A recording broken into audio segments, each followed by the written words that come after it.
told you yesterday, I'm going to talk about what's called the Longo Reden subfactor.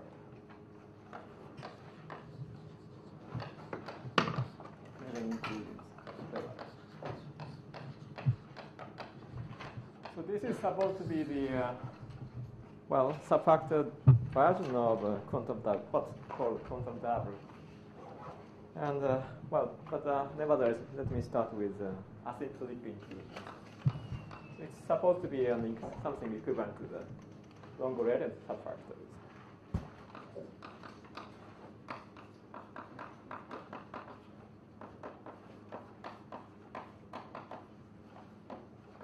So let's assume that we are given a nice subfactor, say hyperfinite to 1.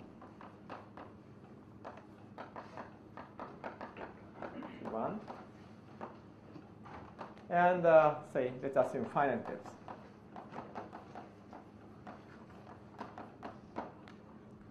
Right.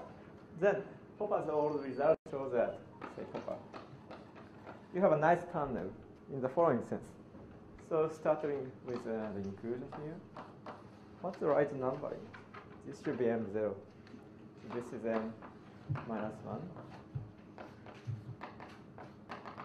So he showed that there's a nice tunnel out of downward basic constructions. So this is a downward basic construction such that you can recover the original subfactor in the following way. So M is spanned by this tau, and you take weak closure. And okay, for N you have the same property. For N you have the same property.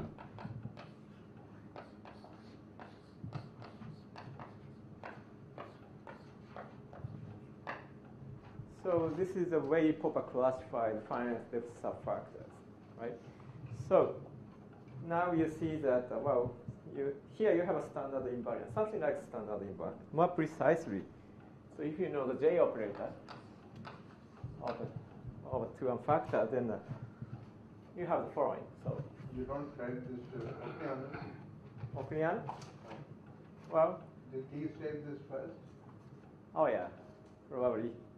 Yes, Adrian claimed this first, then Sorin gave the proof. But I don't know if Adrian gave a hint of this proof. Even a hint of this proof. Do you know that one? At that time, I wasn't a student of probably I was an undergraduate student when Adrian claimed. But they generally only gave kind of impressionistic. He didn't really.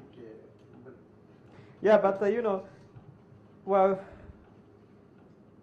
often he gives at least a hint of the proof. And sometimes people like Yas can understand it, I thought he did suggest what was involved in choosing the tunnel carefully to ensure that this happens. Yeah, but he did say that you must conjugate the thing carefully at each stage so that you can recover everything in the end. Anyway, so this is it's downward, but it's quite similar to the basic construction, and actually it is.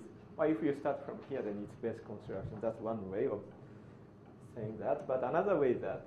So if you know the J operator, so I don't really want to define it. But if you know the J operator of the 2n factor, then what do you have in the form?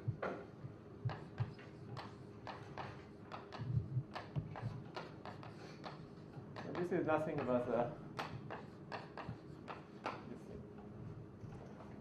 so you have here. Okay, here you have M1 and M2 so on. M1 and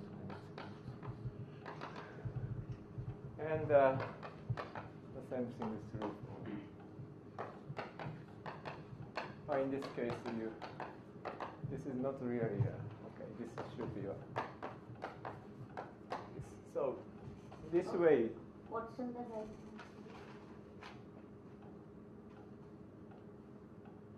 M1. M1 prime, yeah. Yeah. So you get a honest standard invariant here. So that's why the subfactors, say in a good situation, subfactors are classified by standard invariant. So, but now what you do is the following. So let's consider this. So you consider the union of all the basic extensions. Then you take a weak. You will take the weak closure, but here it's a bit tricky. So to take this weak closure, you shouldn't do it in the defining representation. If you do it, then you get only B of H. So you change the representation.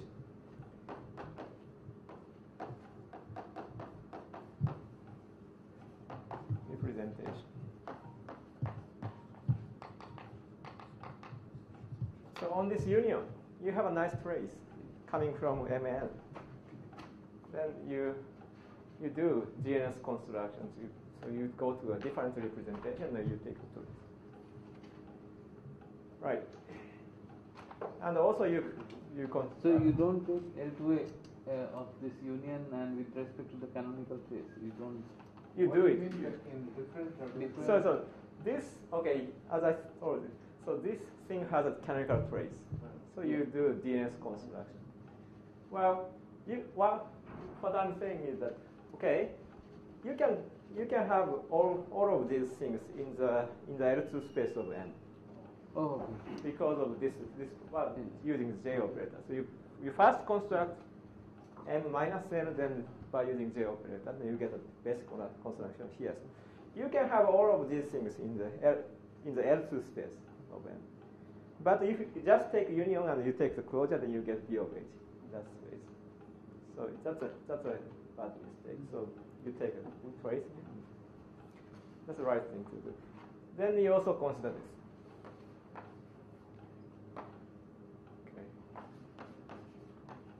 Union, and then you take weak closure in this space. And sometimes you identify this with the opposite algebra. So this is you can take this as a definition right hand side.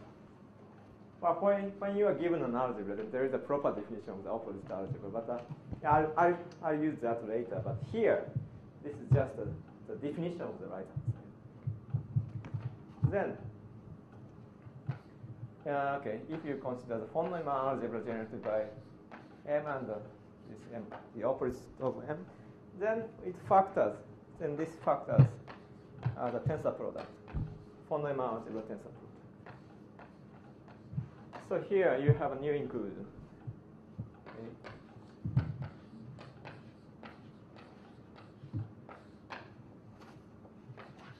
And this is called asymptotic inclusion.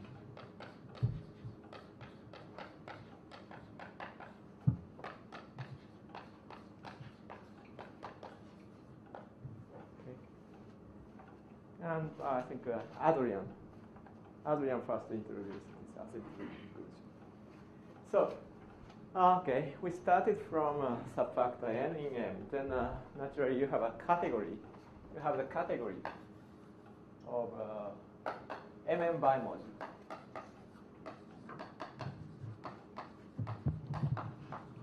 For this inclusion. So it's a nice category. So here you have another category, so let me use this notation. So it's a category of M infinity bimodule. For the asymptotic inclusion.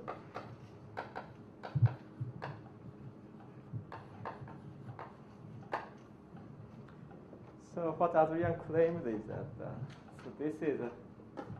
this should be a quantum double.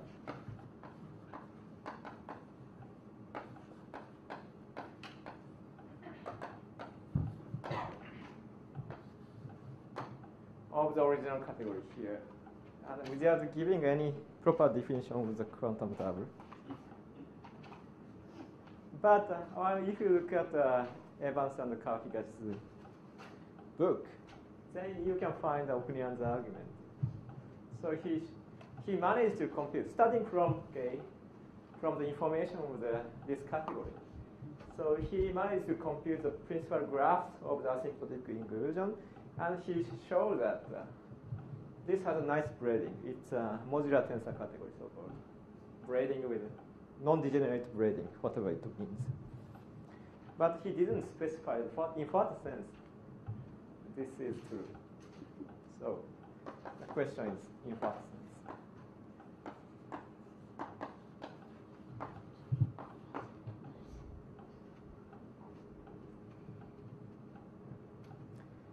And actually quite independent, completely independent of this construction. So Long and Reden introduced a notion of what now we call Long-Reden inclusions. So in this case, so you start with the type 3 factor.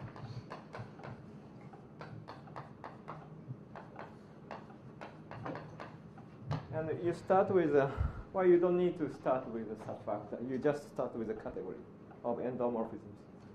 So let's consider a category, subcategory of the endomorphism of A with the finite dimension. So this is a subtensor category, full subtensor category, and let's assume it's closed under conjugate under conjugation, and let's further assume that the set of irreducibles is just a finite.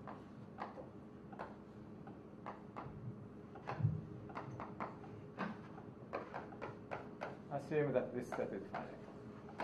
So you're looking at any full subtensor category, whole irreducible is finite, is it? Yeah, any. Not necessarily coming from subfactor. I have this. So, if you, in a 2-1 factor case, you are starting with a finite depth, but the asymptotic inclusion might not be finite depth, or will always. If you start with a finite depth subfactor, then it has to be finite. Yeah, it has to be finite. Okay. And well, if you start with an infinite depth case, even if you start, but if you assume the stronger amenability, then this is in general this could be an infinite depth subfactor, but it makes sense. Quite makes sense. Yeah. So if you replace finite depth by strong amenability, there it could be infinite depth, but infinite finite depth. index. No. It can be infinite index. Infinite index. Yes.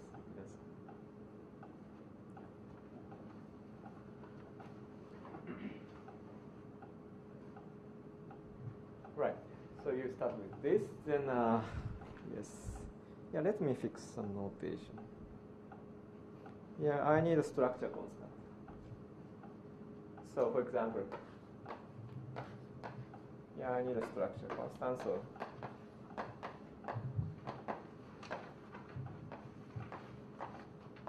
So this is a structure constant of this category, and yes.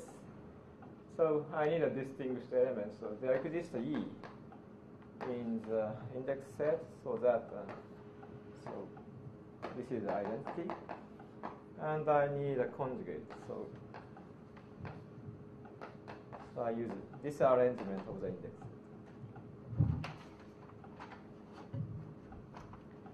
Anyway, then what they did is the following.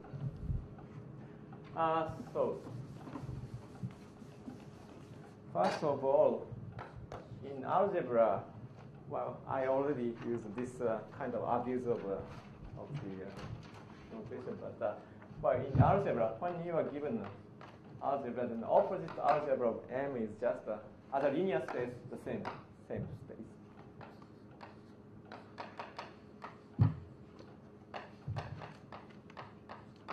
But it has a new product. the product here is given by this product. So this is the opposite space, right? Opposite algebra. Star structure means? Star structure is the same. Then, so I use this map frequently. So let me introduce one map.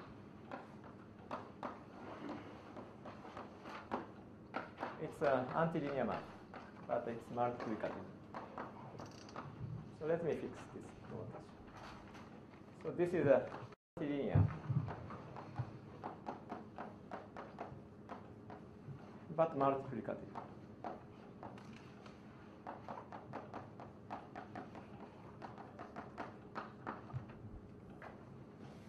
And actually, in operator algebras, sometimes the opposite algebra of M is identified with the commutant of M.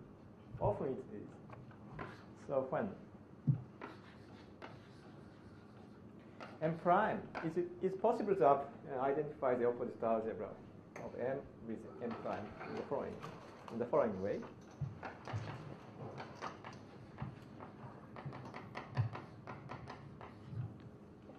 By using the operator. So here you have opposite.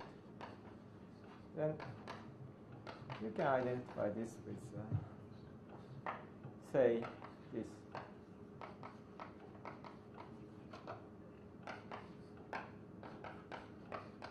So by this relation, you can identify the M opposite with M prime. Then M prime in L2M.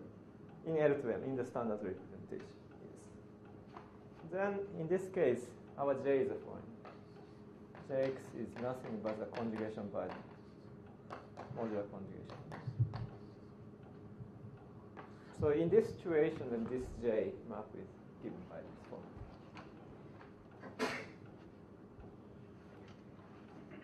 So it's antilinear, but multiplicative.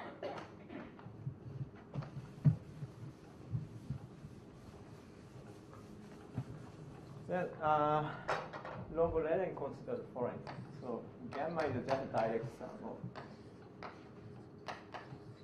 log xi and log xi opposite.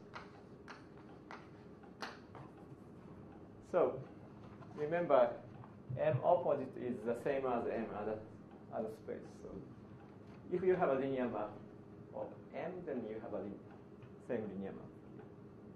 M opposite. Or more precisely, so since I need to use intertwiners, let me write this way. So I choose the right intertwiner, and then you can write it this way.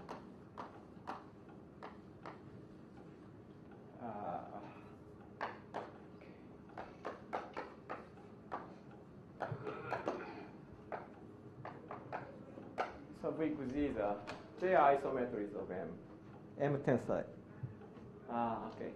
So I choose, okay, this is an endomorphism of M tensor M.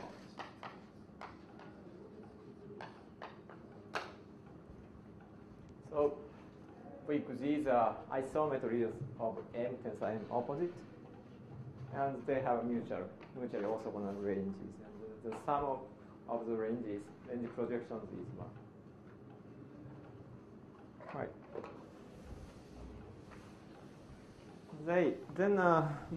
They constructed a nice, very natural Q system for this endomorphism.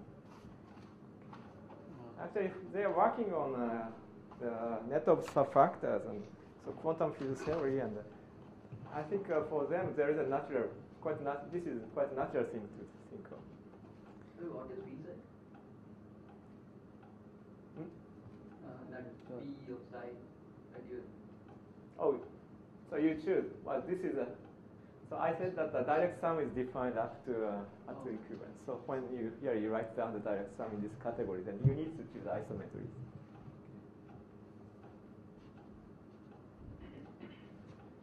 Right. So I need one more thing. So let's choose a basis. So your summation V xi star is 1, right? Right. So when you put 1 identity here, then it should be 1. Right. I need one more thing. So I need to choose also normal basis.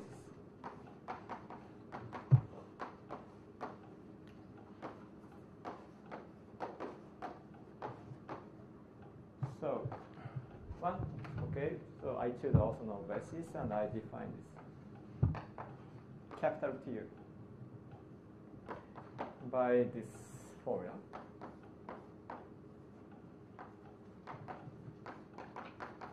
Here I use this J.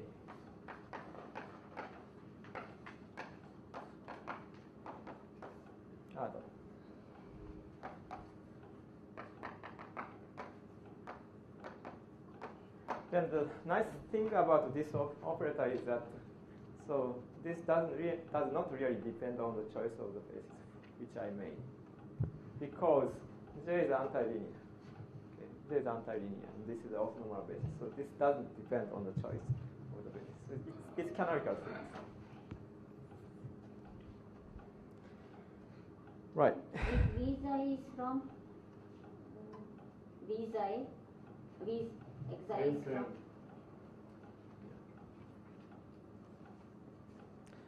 Right.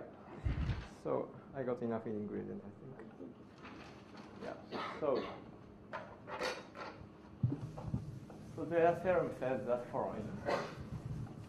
So Landre.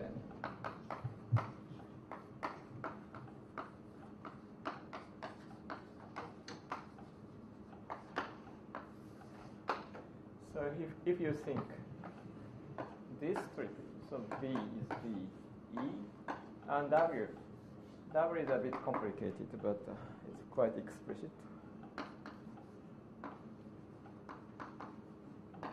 Oh yeah, I need one more thing. That's global dimension. The global dimension of the category.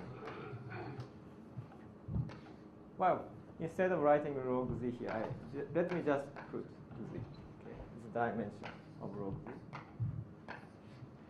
So this is so-called global dimension.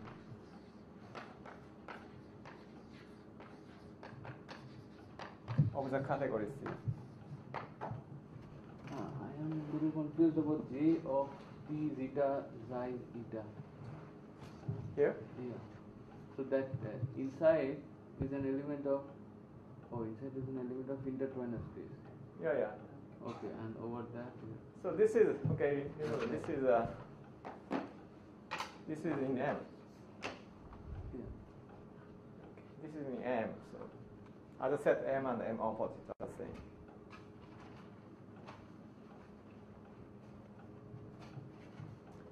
So let me finish writing this.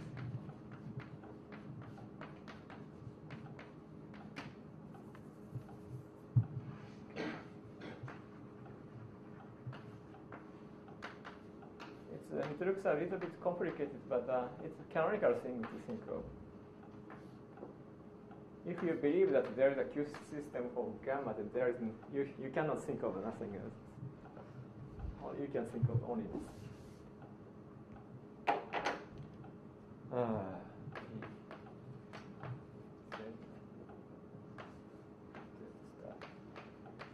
So if you define B by just VE and W by this complicated looking formula, then they show that this is a Q system.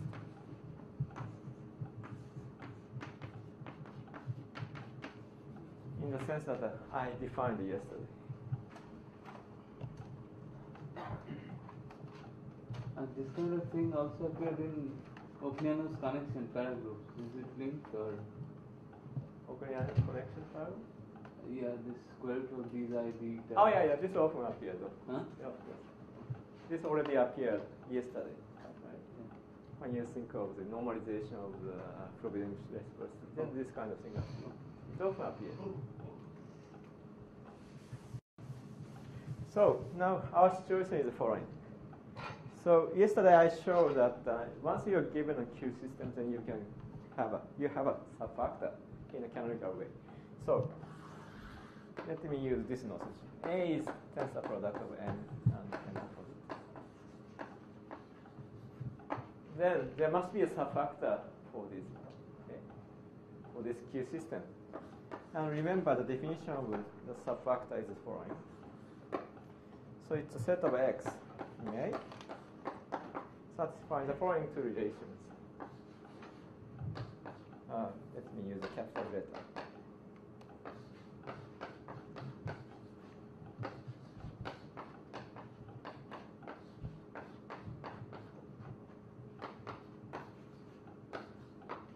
So this is, then you get a subfactor, nice subfactor, and the canonic and conditional expectation.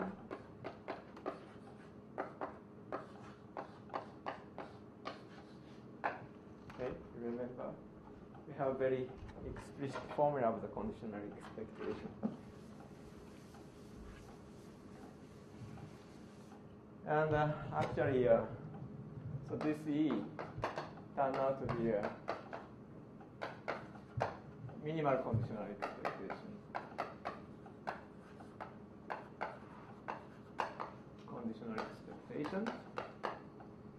And yes, what else? Yes, if you iota is an inclusion map,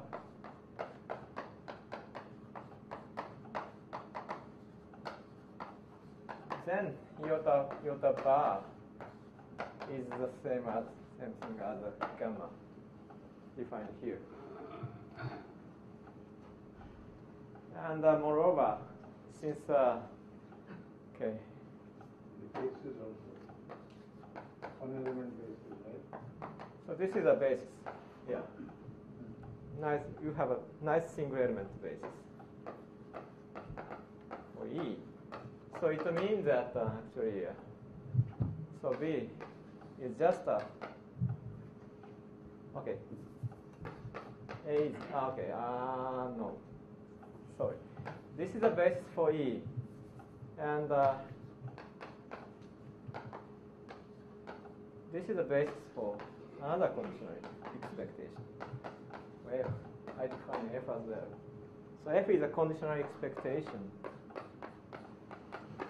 from B to gamma A. So F goes from B to the image of gamma. So this means that, well, I often use the following fact. Since this is the basis for F, so B is just a product of the image of A and W star, or the other way around, if you take star. So we have this situation. Okay?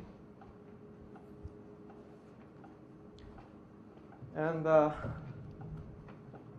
although the asymptotic inclusion and this Longo-Rayleigh subfactor look quite different, but they are essentially the same. That's what Masuda proved. So,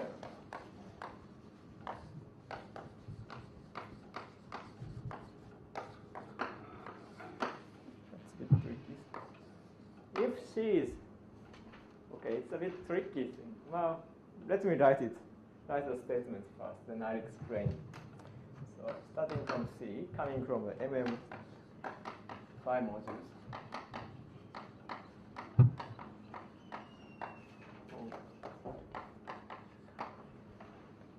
Then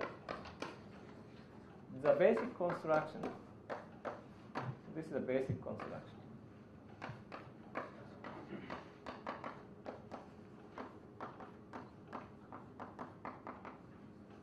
For the Longo-Rayleigh thing. E is isomorphic to the asymptotic inclusion.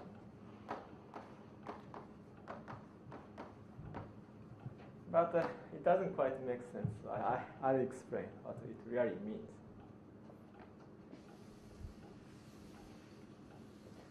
So, AB is Longo-Rayleigh.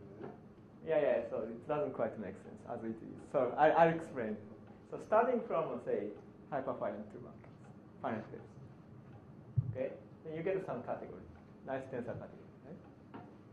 Then you go to the type 3 factor. Then you do the Longo-Rayleigh construction. Then you get this pair. And this subfactor and the asymptotic inclusion subfactor have the same standard invariant. What this really means. Otherwise, it doesn't make sense. But let me write this way. At least in the combinatorial level or categorical level, okay, they are the same.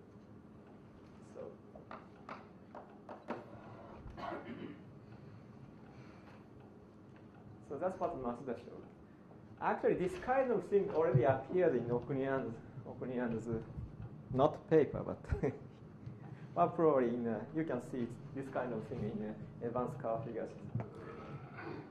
And so Masuda, and the Q system makes sense, completely makes sense, even in the 2-1 situation. It's a Q system. The point of Q system is only it uses only a tensor category structure. So Q system.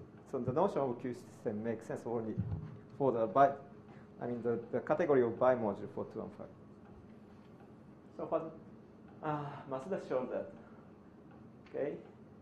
So in the asymptotic inclusion, this kind of thing appears naturally.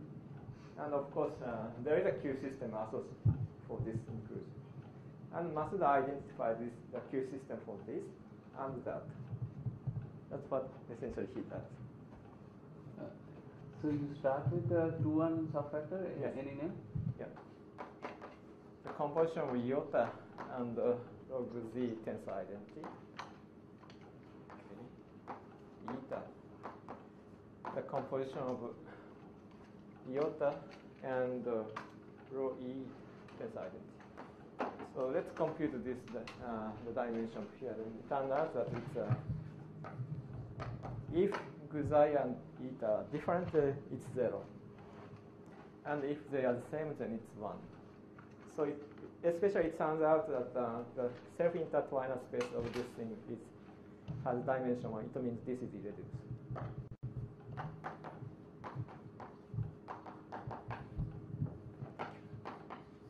So this is irreducible.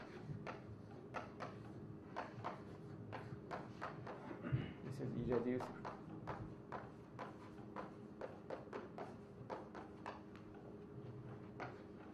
And second statement, yes. So instead of considering this kind of thing, let's consider something similar but different. So then, this is equivalent to the other thing. But here you need a bar. You need a Z bar here.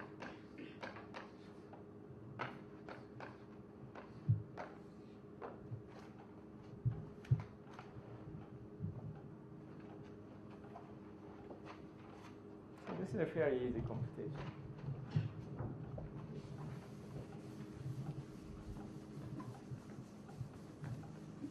So, yeah.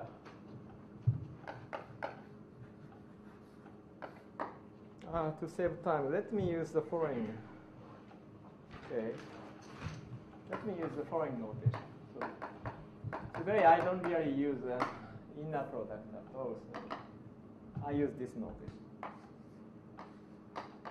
When you are given two homomorphisms, then this is the dimension of the intertwining inner space.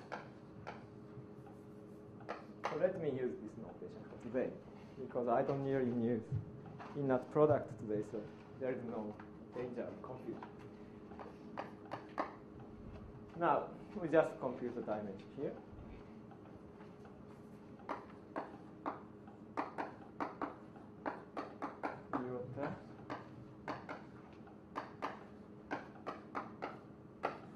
But by Frobenius reciprocity, you get iota bar and eta tensor identity.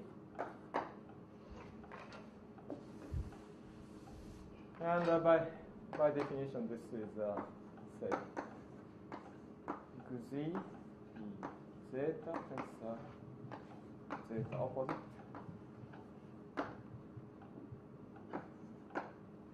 And eta tensor.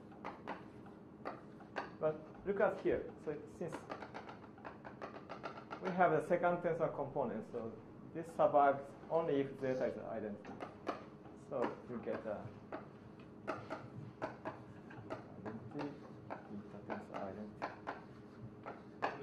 So this is just a Kronecker delta.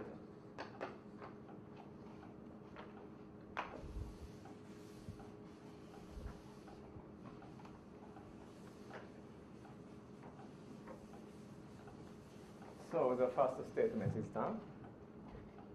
And the second statement is that, okay. So you want to compute this, the dimension of the intertwiner space. So in the same way, you know that this is irreducible. So you just compute the dimension of this intertwiner space. This should be bar. Then, by using the problem reciprocity, what you get is this.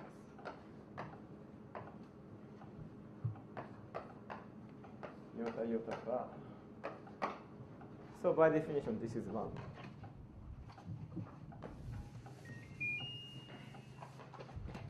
This is 1. So we are done.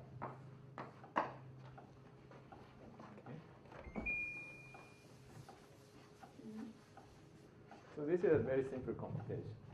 But, okay, this lemma gives you the precise information of this principal graph. Because, okay, let me repeat. The graph between AA and AB. So you start with identity. Iota, you get Z. Opposite. So the general element of AA sector here, it looks like this. So after all, this here, this level, it's AA sector. So every irreducible element of here appearing here is an irreducible component of the power gamma. So it must be of this form. And here you put okay, rho zeta, IC. So starting from here, so you want to decompose this. You want to decompose this into irreducible ones. But so here we have already this equation. Okay? So this is, okay. Just let me write this way. It's a composition of 3 things.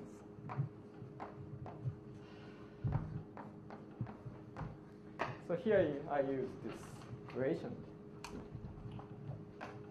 Then I get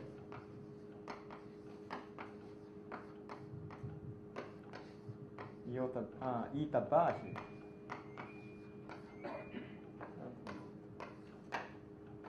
So you get yes, Guzai eta bar zeta identity U. And you know that this is already irreducible. So this, after composing iota, okay, after you put iota in front of here, then this thing is decomposed into these things. And number of the edges here is just a multiplicity here. This number, structure constant. So this is a complete description of one of the principal graphs. Okay. So up here you put any possible pairs of Guzai and eta. Okay. And in this level you just put Guzais, okay, say zetas. Okay, and you put the number of edges here. The number of edges here is just this structure constant. This way you can get one of the principal graphs. Say here also. This is Guzi bar zeta. Yeah. is disease. Number of edges is just this structure constant. So this is a very easy part.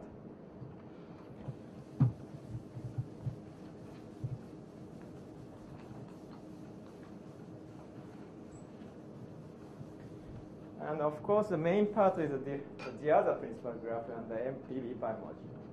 That's the main part. But here, let me give you some exercise.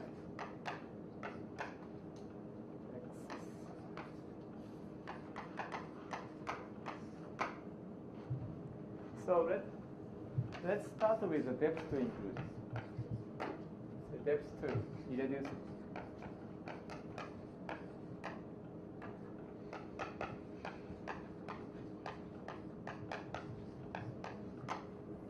Okay. And C is the MM sector, bimodule sector, whatever, for the inclusion. And yes, so kappa is an inclusion map from M into M1 basic construction. Then, by this definition, so kappa bar is decomposed. Kappa is inclusion, so kappa bar kappa is decomposed into this. Since it is of depth 2, so it should be of this form. Okay. Now show that this inclusion, say, it's a little bit bigger than the Longo-Lorentz. Here it's M1 instead of M.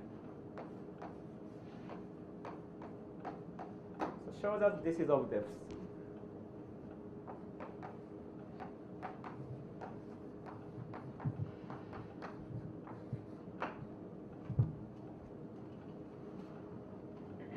So starting from a depth to inclusion, the asymptotic was a Longo-Lorentz subfactor itself is not of depth 2. But this is always of depth. And the hint is foreign.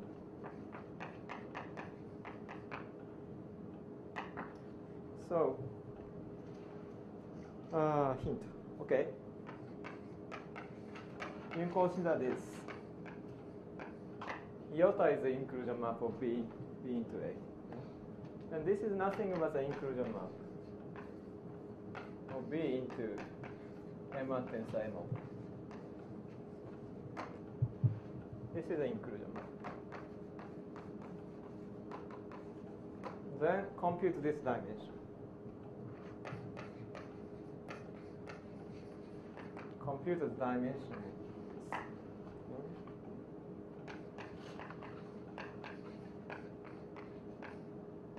I already gave an exercise yesterday, and this is related to the one I gave yesterday.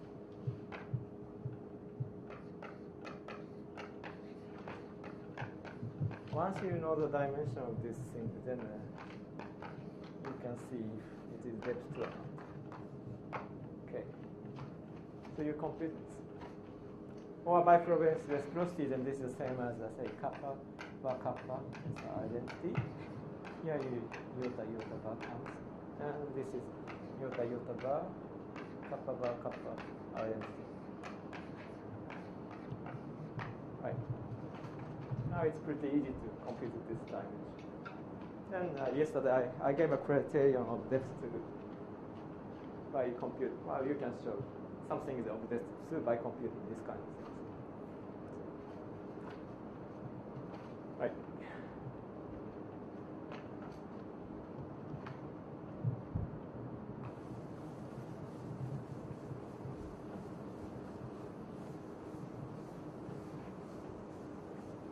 So now, in the remaining time, I think I'll give you a description of the DB sector.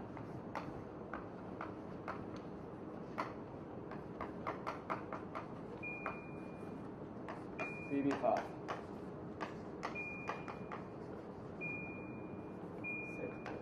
And this is really a quantum dab.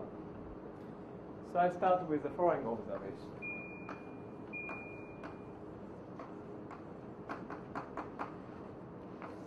So, okay, to construct a long-gradient subfactor, so we started with, say, endomorphism of the bigger sub, okay, M, okay, and we use only that information.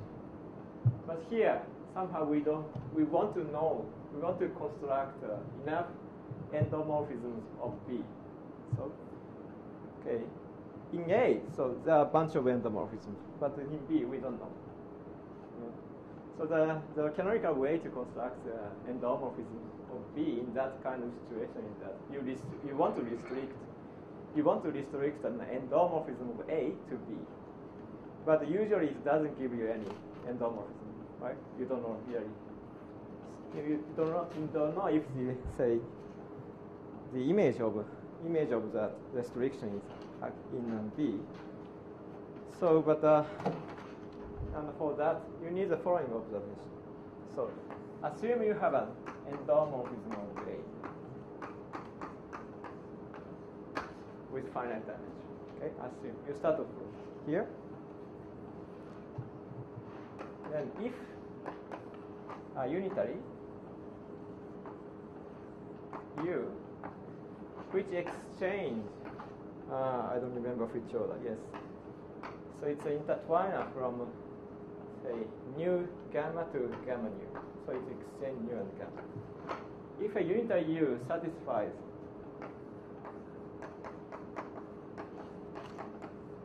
this relation, it's I draw the corresponding picture now.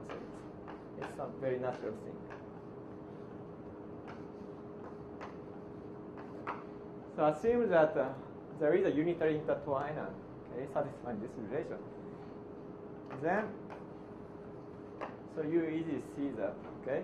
You consider this composition. Composition of nu and the inner automorphism for U. Then you put gamma here, gamma A. Since U is an intertwiner between nu gamma and gamma nu. So you get this. So you see that this is just gamma nu A. So the image is certainly in B. And also, so remember, B is generated by the image of gamma and W. And from this relation, you see that this is gamma U star W. So certainly is an element of B. So if there is such a unitary, then you can restrict this endomorphism to B. Okay. But here, so the mysterious relation is this. But it's a very natural thing. It's kind of braiding. It's not quite braiding, but it's close to braiding. So let me draw the picture for that. This equation. So starting from nu and gamma. So you, okay, on the left hand side you first have U. So U is so you exchange the two morphisms. Right. Now you have W. What's a W? W is an intertwiner from gamma to gamma square. So this is the left hand side. The right hand side looks a bit complicated, but you start with here. Then first you apply W. Then here you have W. So it becomes W, gamma square. Then you apply U. So you exchange. It looks like a braiding. So exchange U and gamma. Then you apply U again here. You apply U again here.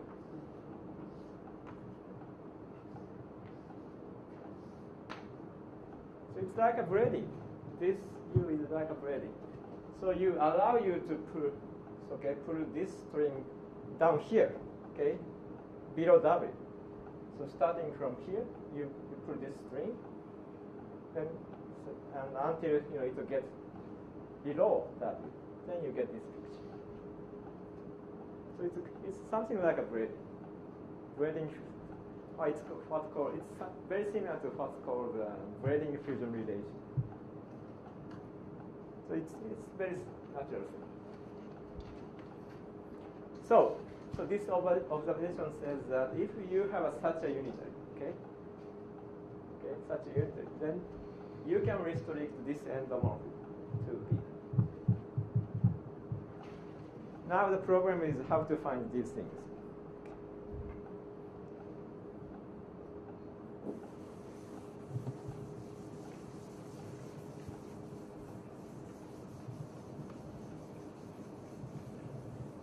And then I need a notion of half-braid definition.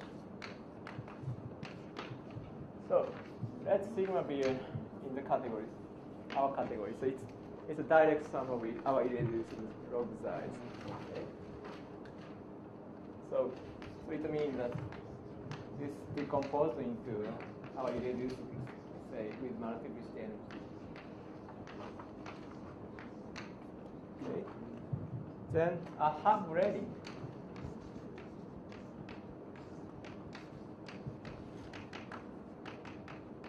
A half-braiding for this object is a system of unitaries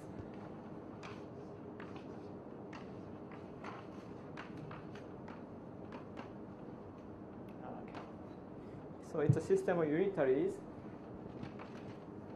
and each unitary is in this intertwined space. Sigma satisfying the following derivation.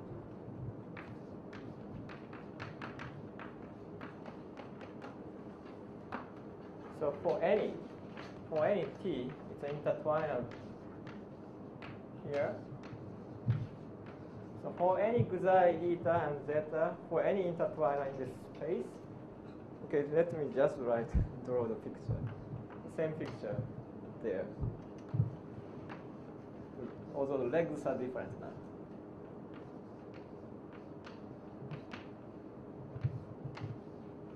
You require this condition, t sigma xi.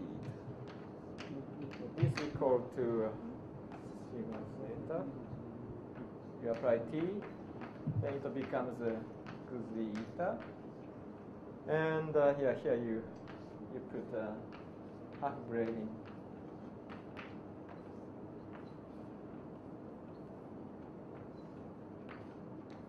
Again, you put the half braiding here. Say here, sigma here.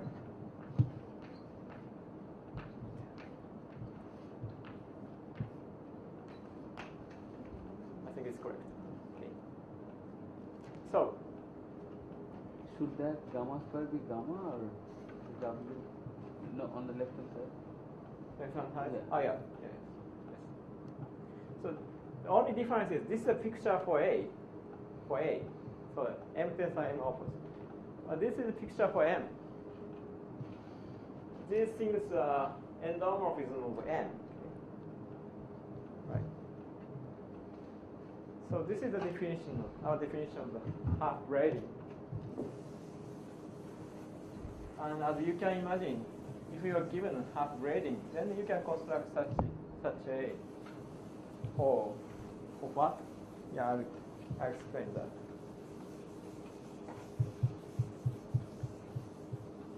So this is the definition of a half braiding. Okay. So when a half braiding is given,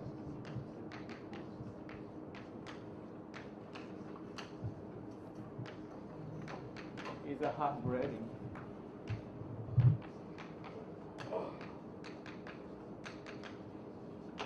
then you define this way. So you define U, say it's for sigma and a half braiding by this formula. Well, you do it. What you do, you just put them together.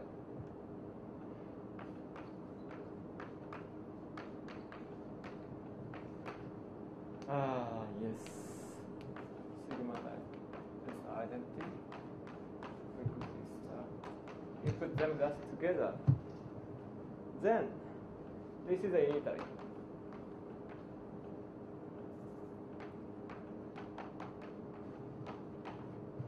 In this space, it exchange sigma tensor identity and gamma.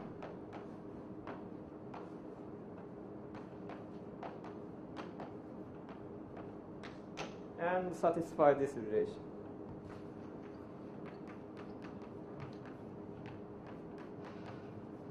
This relation. W equal gamma U.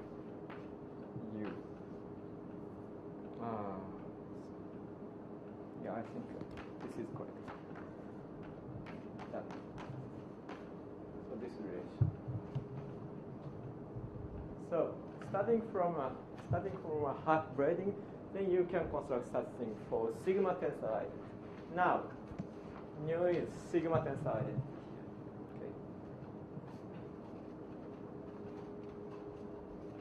Okay. So this observation says that you can restrict this thing. So now let's define. So thanks to that observation and this definition, so we know that we can restrict this thing. Once you have a sigma and a half braiding. This dot is opposite from Sorry? Dot, gamma dot. Unitary in this. Gamma. No, gamma is a endomorphism, the bigger thing. So strictly speaking, I should put up here. Yeah. So I'll say it again. So you can restrict this to B. Okay? So it's an endomorphism B. So we define this. So we use the following notation. This thing, it is determined by pair sigma and half braiding. So it's probably it's a bad notation, but I use this. So this is where define the endomorphism.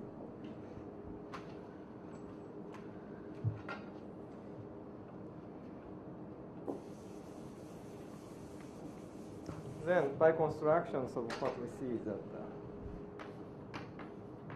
well,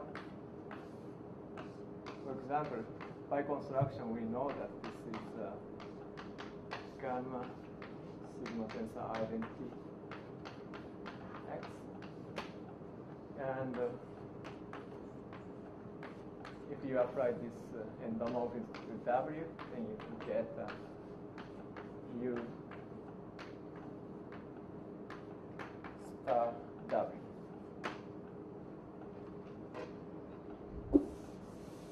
Okay, and by construction, so the definition of this is just a restriction. So once you restrict, then you extend, and what you get the following.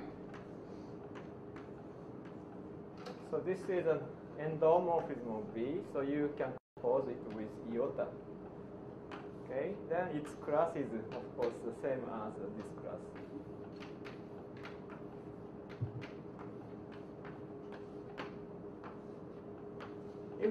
So you just regard this as a homomorphism from B to A, then you can get rid of this part. There's something wrong here. Sorry about this. Something wrong here. This should be sigma tensor identity.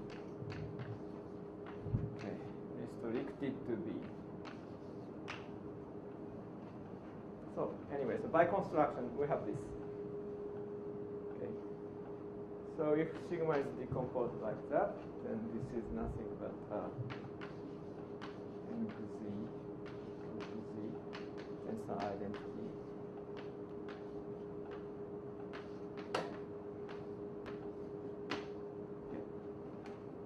And remember, for the Longo-Lorentz inclusion, we already know that all the, say, BA sectors, okay, all the BA sectors already, and all the BA sectors are given by this thing.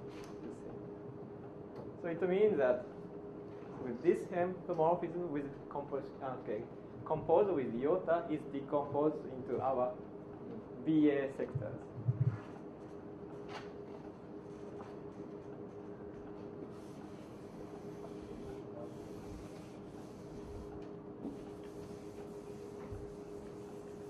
I have a question. Yes. So why are you calling half braiding? I mean, is my answer correct? That like if you see you are trying to pass this T through the E sigma, right? Yeah. But instead of that, like if you look at the right picture, you have two strands. One is the xi and the eta. If you have another T, which is based on whose target is xi and eta, can that pass through? Do you understand what I'm saying? So say it again. So if you look at the right picture, This one. yeah.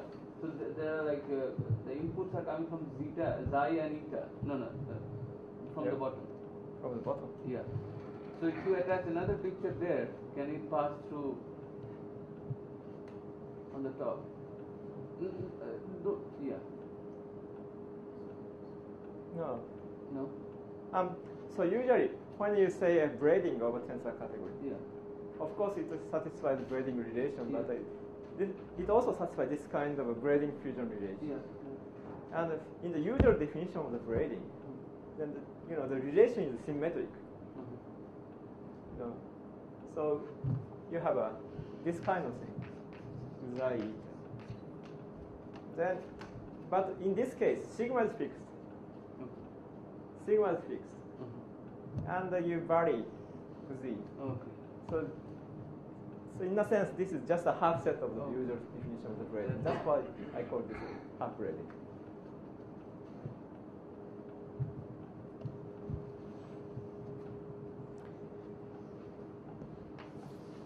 So, definition. So our definition of a quantum doublet.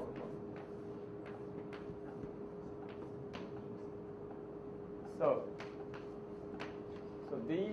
DC is a set of row endomorphism. Yeah, set of endomorphism of B satisfying the following relation. So if you compose rho and iota, then it is decomposed like this.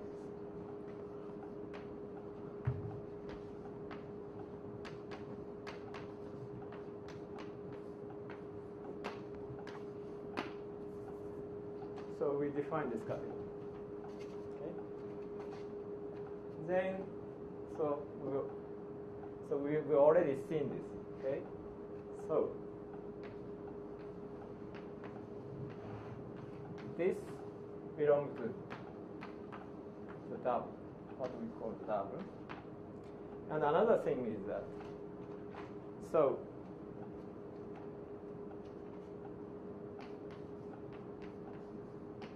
let's say C prime is a BB sectors. BB sectors for the Longo-Lorentz inclusion. Then we also know that this is a subcategory of D.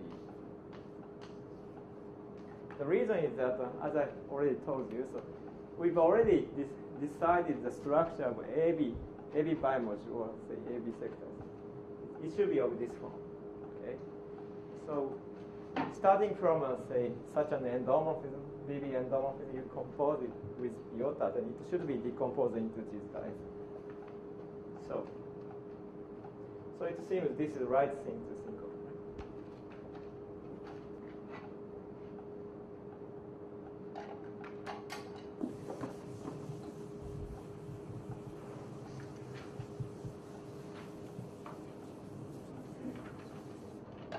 And 7 is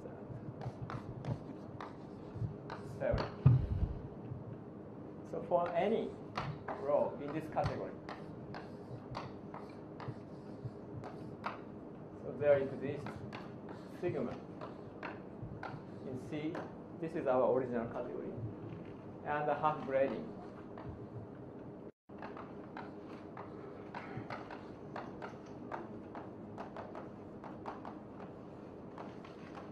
Half braiding for sigma, such that actually rho is equivalent to this restriction, this thing. So, in other words, so any element here actually comes from this.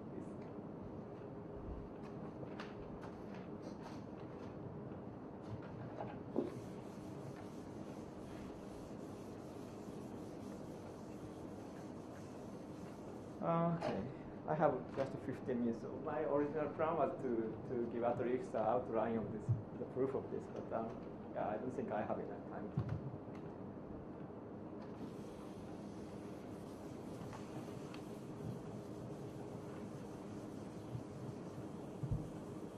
So this shows that, well, probably you wonder that if there is enough half braidings for our category. But so the theorem says that, okay, at least we have a non-trivial half braidings because we have BB sectors for the long-Gray include. And this belongs to, this is a subcategory of W of C. And every element in the W is given by this half braidings. It means you have many half braidings, in fact. Now, this is our description of the category, this W. So we need a home space to talk about the tensor category. We need a home space, right?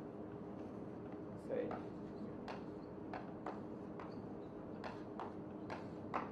So the space of intertwine here is given by the following formula. So it comes from the original intertwining space, actually.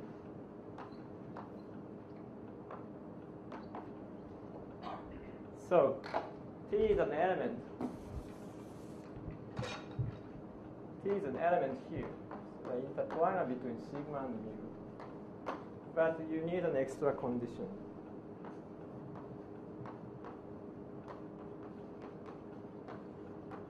So this way, we get less intertwiner.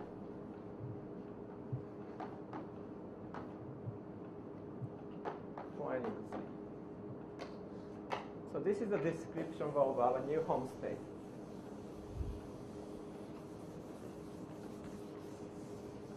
So I think it's better to put this picture. So T is an intertwiner from sigma to mu. Then you put half braiding for mu.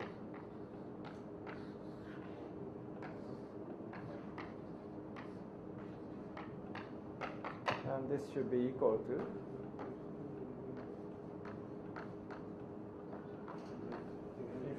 first apply this half braiding, then you apply T.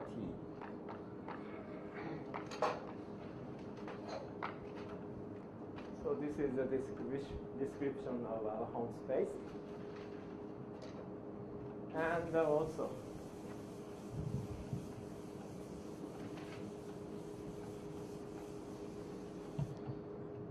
the second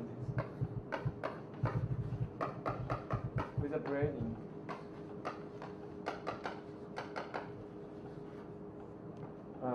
So actually this category T has braiding, and the braiding is given by this formula.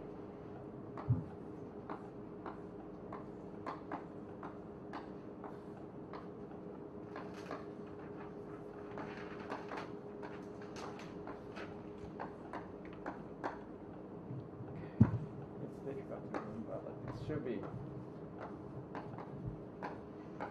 The point is that, okay, so you have less intertwiner, so it's easy to realize the braiding relation. So the also half braiding now becomes the honest braiding. So this category is So with this braiding is a modular tensor category.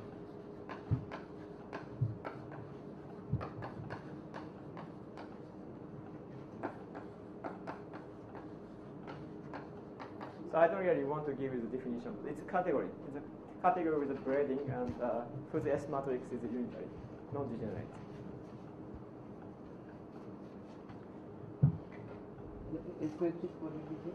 It's a category. It's a tensor category with braiding.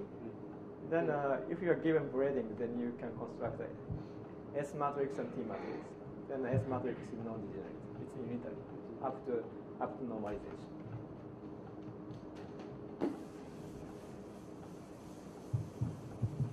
And in fact, so from this description, so you see that so this category is so-called Dorian field center.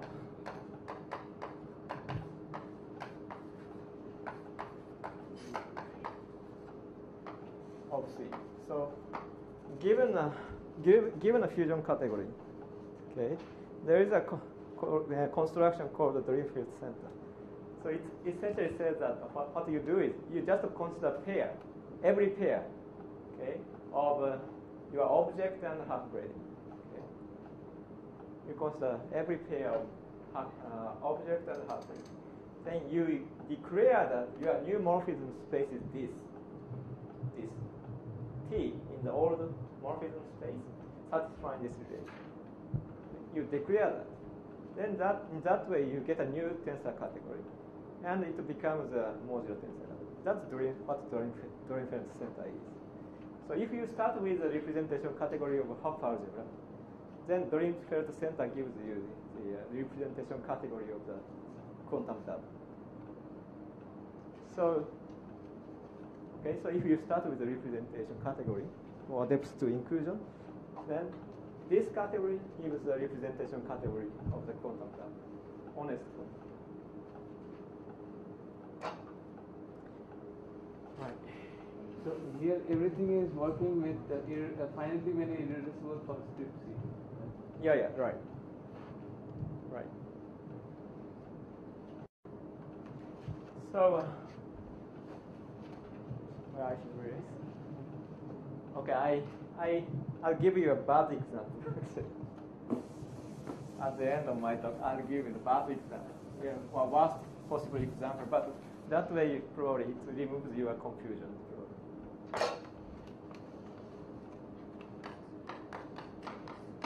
So, this is a finite.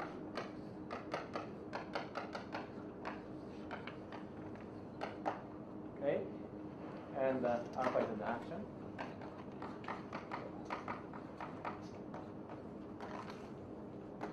Outer action, say n is a fixed point algebra. And so you consider the non-Goerelian, so you see. So now consider this. So log xi's are now alpha z. Then gamma is by definition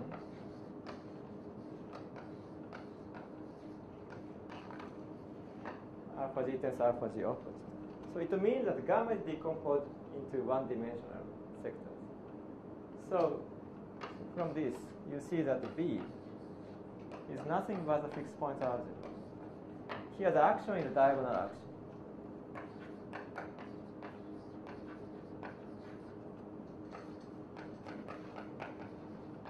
Diagonal action alpha g is alpha g opposite. Now you are puzzled, right? Because,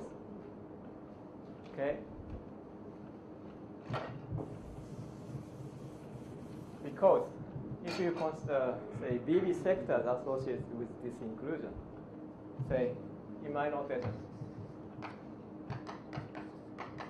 BB sectors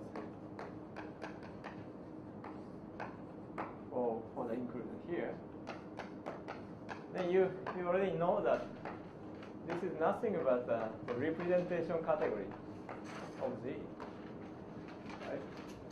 Just a representation category of Z. And this is well, you have inclusion, but not equal to the Dirichlet center. This is supposed to be the representation category of the quantum data. Okay. So you are a bit puzzled here. But the reason is the following. So starting from A, say AA, AB, and B. Starting from a morphism here, okay, you start from identity, you do induction restriction process. Then here,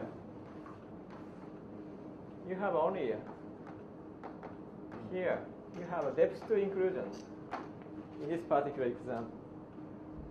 So you don't really have such a morphism, such thing like this, GH over. Okay, this graph somehow you miss this thing, but still this makes sense. Here you have a GH inverse tensor identity iota. So in the same way, so here you have a, since it's a depth inclusion, you get something like this. So here you have a representation category of Z. It's not quite a double, quantum double, but here, actually, induction reduction process makes sense here. So, as a whole, you get a double of Z. Or more precisely, representation category of the double of Z. Okay. So, these things perfectly make sense, but it doesn't appear in the principal graph. But still, induction and restriction works here. Then you get more things here. And as a whole, you get a quantum double. This is one explanation of the source of your confusion. So, in other words, this graph makes sense, but it's not necessarily connected. Quite often it's connected, so there is no problem. But in this particular case, this graph is not connected. And if you start from a subfactor, you only look at this factor. This is one explanation, and the other explanation is that, I've already shown it. So instead of considering this inclusion being to A, you just think of this.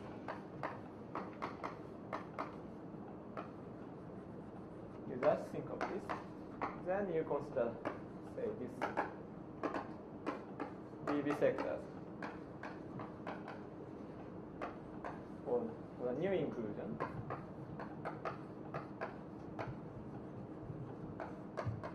Then it gives you, so this is double, say, representation category of the double. And this is the same as our. So this is another resolution.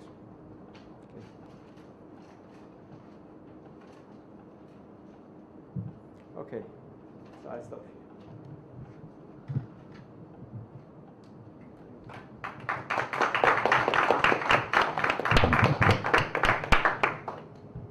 So let me take this opportunity to thank Masaki for a really wonderful series of lectures. I think after this, type 3 is not as scary as it used to be, at least for me. I'm sure it's the same for most of the others. Thank you.